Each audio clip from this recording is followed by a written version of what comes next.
부산진 믿음의 가족 여러분, 오늘도 주님의 말씀 안에서 참 회복을 경험하는 복된 하루가 되시기를 바랍니다. 오늘 말씀은 누가복음 11장 37절에서 54절입니다. 예수께서 말씀하실 때 한 바리새인이 자기와 함께 점심 잡수시기를 청함으로 들어가 앉으셨더니 잡수시기 전에 손 씻지 아니하심을 그 바리새인이 보고 이상히 여기는지라 주께서 이르시되 너희 바리새인은 지금 잔과 대접의 것은 깨끗이 하나 너희 속에는 탐욕과 악독이 가득하도다. 어리석은 자들아, 겉을 만드신 이가 속도 만들지 아니하셨느냐. 그러나 그 안에 있는 것으로 구제하라. 그리하면 모든 것이 너희에게 깨끗하리라. 화 있을진저 너희 바리새인이여, 너희가 박하와 운향과 모든 채소의 11조는 들이되 공의와 하나님께 대한 사랑은 버리는도다. 그러나 이것도 행하고 저것도 버리지 말아야 할지니라. 화 있을진저 너희 바리새인이여, 너희가 회당의 높은 자리와 시장에서 문안받는 것을 기뻐하는도다. 화 있을진저 너희여, 너희는 평토장한 무덤 같아서 그 위를 밟는 사람이 알지 못하느니라. 한 율법교사가 예수께 대답하여 이르되 선생님, 이렇게 말씀하시니 우리까지 모욕하심이니이다. 이르시되 화 있을진저 또 너희 율법교사여, 지기 어려운 짐을 사람에게 지우고 너희는 한 손가락도 이 짐에 대지 않는도다. 화 있을진저 너희는 선지자들의 무덤을 만드는도다. 그들을 죽인 자도 너희 조상들이로다. 이와 같이 그들은 죽이고 너희는 무덤을 만드니 너희가 너희 조상의 행한 일에 증인이 되어 옳게 여기는도다. 그러므로 하나님의 지혜가 일렀으되 내가 선지자와 사도들을 그들에게 보내리니 그 중에서 들어는 죽이며 또 박해하리라 하였느니라. 창세 이후로 흘린 모든 선지자의 피를 이 세대가 담당하되 곧 아벨의 피로부터 제단과 성전 사이에서 죽임을 당한 사가랴의 피까지 하리라. 내가 너희에게 이르노니 과연 이 세대가 담당하리라. 화 있을진저 너희 율법교사여, 너희가 지식의 열쇠를 가져가서 너희도 들어가지 않고 또 들어가고자 하는 자도 막았느니라 하시니라. 거기서 나오실 때 서기관과 바리새인들이 거세게 달려들어 여러 가지 일을 따져 묻고 그 입에서 나오는 말을 책잡고자 하여 노리고 있더라. 아멘. 오늘 우리가 함께 읽은 말씀에서는 바리새인과 율법 교사들을 향하여서 화를 선포하시는 우리 주님의 모습을 보여주고 있습니다. 37절에서 39절의 말씀입니다. 예수께서 말씀하실 때 한 바리새인이 자기와 함께 점심 잡수시기를 청함으로 들어가 앉으셨더니 잡수시기 전에 손 씻지 아니하심을 그 바리새인이 보고 이상히 여기는지라. 주께서 이르시되 너희 바리새인은 지금 잔과 대접의 것은 깨끗이 하나 너희 속에는 탐욕과 악독이 가득하도다. 오늘 함께 읽은 말씀을 보게 되면 예수님께서 한 바리새인의 초청을 받아서 그 집에 들어가 점심 식사를 함께 나누십니다. 그런데 38절에 보면 예수님께서 식사를 하시기 전에 손을 씻지 않으시는 것을 보고 바리새인이 이상히 여겼음을 말하고 있습니다. 오늘날 시각으로 보자면 손을 씻고 안 씻고의 문제는 위생과 관련되는 문제입니다.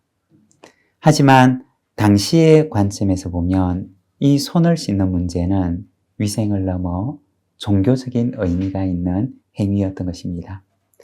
적어도 바리새인들에게 있어서 이것은 굉장히 중요한 문제 가운데 하나였던 것입니다. 우리가 손을 씻는 이 관습을 거슬러 올라가서 그 유래를 보게 되면 출애굽기 30장 17절에서 19절에 이렇게 말씀을 합니다.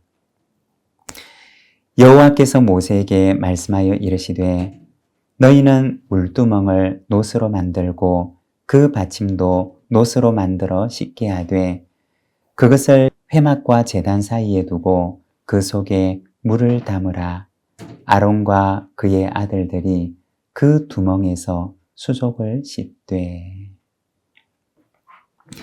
이 출애굽기 30장 말씀의 배경은 성막을 지을 때와 관련이 있습니다.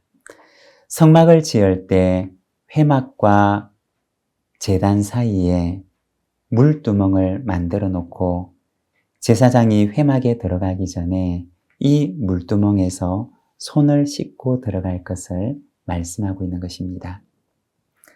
손을 씻는다라고 하는 것은 하나님 앞에 나아가는 사람의 성결한 삶에 대한 하나님의 요청을 보여주는 것이었습니다. 그런데 바리새인들은 이 모세 오경의 말씀을 가지고 와서는 식사를 하기 전에는 반드시 손을 씻도록 하는 그들만의 전통과 규정을 만들어 놓았던 것입니다. 그리고 이것을 지키지 않는 행위는 종교적으로 볼 때 부정한 행위라고 이야기를 했던 것입니다. 우리가 한편으로 보면 주객이 전도된 말씀이었던 것입니다. 율법의 참 의미는 저버리고 그 형식만을 지나치게 확대해서 그들의 생활의 모든 규범으로 삼았던 것입니다. 예수님께서는 이러한 바리새인의 규정에 대해서 말씀을 하십니다. 40절과 41절의 말씀을 보면 어리석은 자들아 겉을 만드신 이가 속도 만들지 아니하셨느냐. 그러나 그 안에 있는 것으로 구제하라. 그리하면 모든 것이 너희에게 깨끗하리라. 예수님께서는 이러한 바리새인과 그들의 규정을 향해 말씀하시기를 어리석은 자들아 겉을 만드신 분이 속도 만들지 아니하셨느냐 라고 하십니다. 형식적인 외식의 행위보다 성결한 삶, 구제의 삶, 진정한 신앙의 삶이 더욱 중요함을 말씀하셨던 것입니다. 42절에서 44절입니다. 화 있을진저 너희 바리새인이여 너희가 박하와 운향과 모든 채소의 11조는 드리되 공의와 하나님께 대한 사랑은 버리는도다. 그러나 이것도 행하고 저것도 버리지 말아야 할지니라. 화 있을진저 너희 바리새인이여 너희가 회당의 높은 자리와 시장에서 문안받는 것을 기뻐하는도다. 화 있을진저 너희여 너희는 평토장한 무덤 같아서 그 위를 밟는 사람이 알지 못하느니라. 예수님께서는 이러한 바리새인의 삶을 향해서 3번에 걸쳐서 화를 선포하십니다. 다시 말해 그들의 삶이 하나님께 기쁨이 되지 못한다는 것입니다. 먼저 박하와 운향과 모든 채소의 11조는 드리되 공의와 하나님께 대한 사랑은 저버렸다 라고 말씀을 하십니다. 11조의 의미는 모든 것을 주신 분이 하나님이시라고 하는 신앙의 고백입니다. 그래서 모든 것을 주신 하나님께 대한 감사와 하나님의 주권을 고백하는 행위입니다. 그리고 11조는 이웃을 같은 하나님의 가족으로 여기는 마음입니다. 그래서 소득의 11조를 들여서 가난하고 의지할 데 없는 이를 품는 사랑이요. 또 이에 대한 신앙의 고백인 것입니다. 그런데 11조는 드리지만 하나님에 대한 사랑과 이웃에 대한 공의는 저버렸던 것입니다. 그리고 높은 자리에서 섬김을 받고 문안받기를 좋아하는 바리새인들의 모습을 말씀하십니다. 섬기기보다는 섬김받기를 더 좋아하는 그들의 모습에 대해서 말씀하셨던 것입니다. 그리고 3번째는 너희는 평토장한 무덤과 같다 라고 말씀을 하십니다. 유대인의 관습에 따르면 무덤, 죽은 사람의 시신이 있는 곳은 거기에 특별한 표시를 해서 가까이 해서는 안 되는 피해야 하는 곳이라고 하는 그러한 표지를 두게 했습니다. 그런데 평토장한 무덤이라고 하는 말은 이것이 무덤인지 그렇지 않은 곳인지 표시가 나지를 않는다는 것입니다. 그래서 사람들이 이곳이 피해야 할 곳인지 그렇지 않은 곳인지를 알지 못하고 마음껏 그 위를 다니는 것입니다. 바리새인들의 가르침과 그들의 외식함이 사람들이 가까이 해야 할 것인지 또는 피해야 할 것인지도 알지 못한 채 이 바리새인들의 가르침과 외식이 사람들 사이에 누룩처럼 퍼져나가는 것을 말씀하신 것입니다. 예수님께서는 이것을 향해서 화 있을진저 라고 하십니다. 여러분, 형식도 중요하지만 그것보다 더 중요한 것은 그 안에 담겨 있는 진실한 내용입니다. 우리의 삶의 바구니 안에 형식만 담겨 있는 것이 아니라 하나님에 대한 사랑과 이웃에 대한 공의 그리고 진실이 담겨 있어서 하나님을 기쁘시게 하는 삶이 되기를 바랍니다. 45절에서 47절입니다. 한 율법 교사가 예수께 대답하여 이르되 선생님 이렇게 말씀하시니 우리까지 모욕하심이니이다. 이르시되 화 있을진저 또 너희 율법 교사여 지기 어려운 짐을 사람에게 지우고 너희는 한 손가락도 이 짐에 대지 않는도다. 화 있을진저 너희는 선지자들의 무덤을 만드는도다. 그들을 죽인 자도 너희 조상들이로다. 이어서 예수님께서는 율법 교사를 향해서 말씀하십니다. 역시 3번에 걸쳐서 화를 선포하십니다. 그들의 삶이 하나님의 기쁨이 되지 못한다는 말씀인 것입니다. 여러분, 화를 선포한다라고 하는 것은 죄에 대한 슬픔임과 동시에 회개에 대한 요청이기도 합니다. 하나님을 기쁘시게 하는 삶을 향해서 돌아오라고 하는 회복을 향한 초청인 것입니다.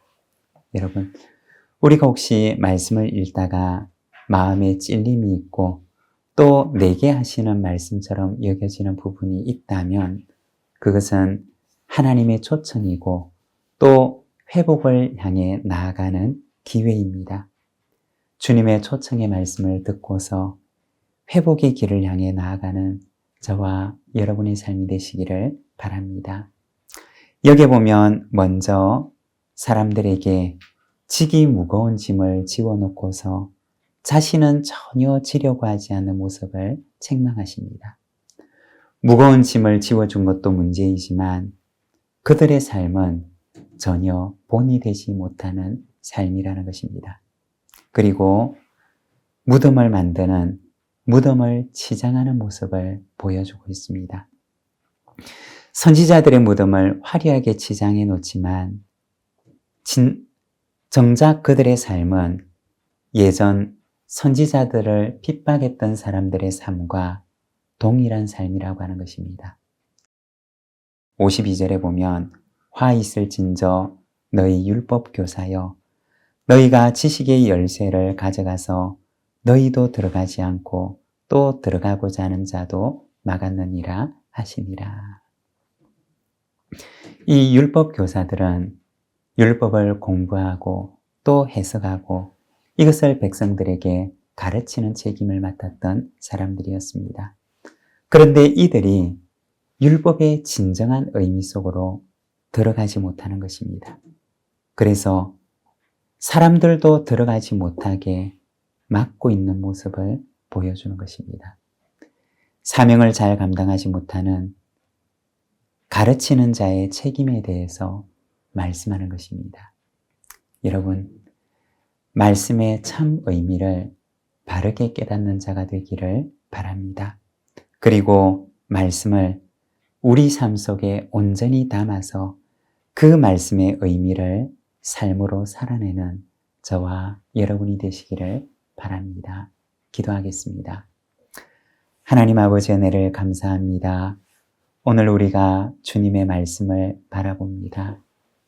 하나님의 말씀에 참 의미를 떠나서 외식만 남아버린 바리새인과 율법 교사들의 모습을 바라봅니다.